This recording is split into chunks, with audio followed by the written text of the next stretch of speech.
Job 4:21, are not the cords of their tent pulled up, so that they die without wisdom? The greatest unhappiness imaginable, and yet most men are overtaken by it. To prevent such unhappiness would be the greatest wisdom any person could work for, making it the most important care one can have. To embark on this care is never too early, and to pursue it is never too much. Unless this becomes a person's chief care, it is impossible to escape this formidable unhappiness. Today, I present to you the most important subject in the world. We cannot preach too frequently or too fervently on this subject. You cannot listen too attentively. I bring you on this day those maxims of wisdom that demand the greatest attention from you. We are a congregation of dying people.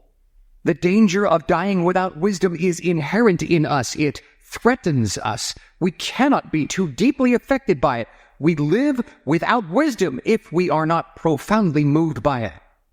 A comparison is made between angels and men to establish that if angels must humble themselves before God, relinquishing all claims to perfection, then men must do so even more. The children of men on earth are, for various reasons, inferior to the angels of God in heaven. This inferiority is particularly evident in our mortality. Not only are we mortal creatures, but our death is accompanied by some very humbling circumstances. First, when men die, they are stripped of the excellence that made them valuable among the living. Regardless of how much men excel in strength, beauty, wealth, honor, learning, or authority, they are carried naked to the grave. Death takes away and disrobes them of those things for which they were esteemed excellent. There is, however, one excellence that, if men possess it, will abide with them even in death: true wisdom. Secondly, consider how unfortunate most men are in this regard. They died without wisdom. This is the solemn doctrine upon which I am to explain. Regardless of how wise men may be, they are destined to die. However, the unfortunate reality for many is that they face death without wisdom. While wisdom cannot exempt anyone from death, the sorrowful condition of many lies in arriving at death without wisdom. First thing to consider is the universal misfortune of all men, although for some who share in a great Savior, this misfortune to a considerable extent is no longer so bad. No matter the wisdom possessed by individuals, death is the inevitable fate of all. There is no wisdom that can ward off the stroke of death. In the original text, it is expressed as they die and there is no wisdom in them, implying a lack of wisdom to repel the onset of death. Nulla est sapientia qua mortem effugiant means there is no wisdom by which to escape death. So it is carried on to us by the interpreters. The wisdom of men is of no greater significance in saving them from death than if they possess no wisdom at all. The wisdom of any man does not grant him any special privilege to exempt him from death, making him equal with the simplest fool in the world. As stated in Ecclesiastes 2:16, how dies the wise man? Just as the fool. In Psalms 49 verse 10, it is mentioned that wise men die as well as fools, and the brutish who perish.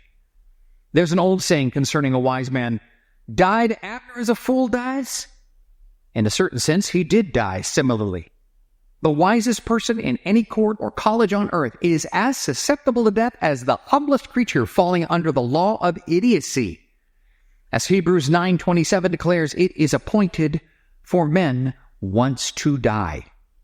The common law of death applies to every individual, and all titles, dignities, preferments, excellencies, and dignities, the common lot of mankind, including wise men, is death. No one, except those steeped in hallucinations and foolish thought, can entertain the dream of skipping this universal fate. Foolish wretch, deeply immersed in folly? No, we have the sum of the matter, and its root in Romans 5:12. So as by one man's sin entered the world, and death by sin, and so death passed upon all men, for that all have sinned. Firstly, no natural wisdom can protect or excuse anyone from dying. Solomon, a renowned figure often associated with wisdom, is recorded in 1 Kings 11:43 as having slept with his fathers, showing us his death. Where is the politician that can outwit their ultimate adversary, or whose cleverness can elude the relentless approach of that enemy? What lawyer is so cunning as to beat the law of death? Academies and hospitals alike are emptied of their inhabitants. Even the honorable tribe of men, doctors whose profession involves prolonging life, cannot instruct us on how to permanently defer death. Despite their skillful fencing against death, eventually death delivers a final thrust, and distressed physicians admit with troubled eyes, we are now doctors of no value. They too surrender to mortality, and ironically often sooner than those who, like charlatans and snake oil salesmen, will boast of their life-belonging medicines. Secondly, neither will religious wisdom. In Joshua 1:2, it is stated, Moses, my servant, is dead. Even those wise to salvation will not, by that wisdom, save themselves from physical death. While piety may deliver from the sting of death, it does not exempt from death itself. Piety secures deliverance from the second death, but not the first. It may secure a resurrection that brings one out of the grave, but it does not prevent entry into the grave. Regardless of how piously, prayerfully, or fruitfully one lives, there is no exemption from seeing death or delivering the soul from the hand of the grave. In fact, there's a saying from the wisdom of the ancients, the man who is surprised to see buildings fall and people die is not worthy of the name of a man. It's a reminder that anyone who is astonished or dismayed by these fundamental aspects of life lacks a mature perspective. I recall Poseidonus mentioning in the life of Augustine how deeply this sentiment affected the great men shortly before his own departure from the world. As we are all destined to leave this world, let us cultivate the habit of reflecting on these profound thoughts. The second aspect to consider is a more profound and grievous unhappiness that falls on most individuals, constituting the worst misfortune that can happen to anyone. For the majority, death comes before they attain the only true wisdom. Few people acquire wisdom before their demise. Expositors rightly express this notion. They die before they understand anything about divine wisdom. In essence, they pass away without experiencing true, profound, and salvific wisdom. All men are born fools. This is a sentiment rooted in the scriptural reference from Job 11:12, stating that they are born like the wild ass's colt. Furthermore, it's pointed out that a majority of men die in a state of foolishness, having spent their lives in folly and passing away before any remedy to their foolishness can be applied. The inquiry begins with the question of why most men die before attaining wisdom. The answer is traced back to the fall of man, where human ambition for wisdom led to this unfortunate state of affairs. This discussion dives into the biblical narrative of the temptation involving the forbidden fruit, which was presented as a means to gain wisdom. However, the consequences of man's fall was the loss of this wisdom, replaced by darkness upon the mind. The fallen nature of humanity, post-fall, is described as being naturally disposed to error, ignorance, and a deviation from the right path. Quoting Romans verses 3, 16, and 17, it is said that the way of peace is not known to them. The fallen soul, engrossed in its errors and darkness, finds itself abandoned to these states by a holy God who allows them to persist in their chosen path. This choice is seen as a consequence of the individual's preference for darkness over light, and the works of darkness are cited as contributing to God's withdrawal. Now, let me bring your attention to a passage from 2 Corinthians 4:4.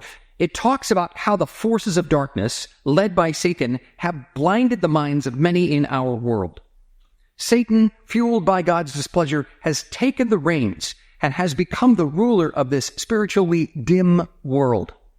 When we choose the path of sin, we're essentially placing ourselves under Satan's rule.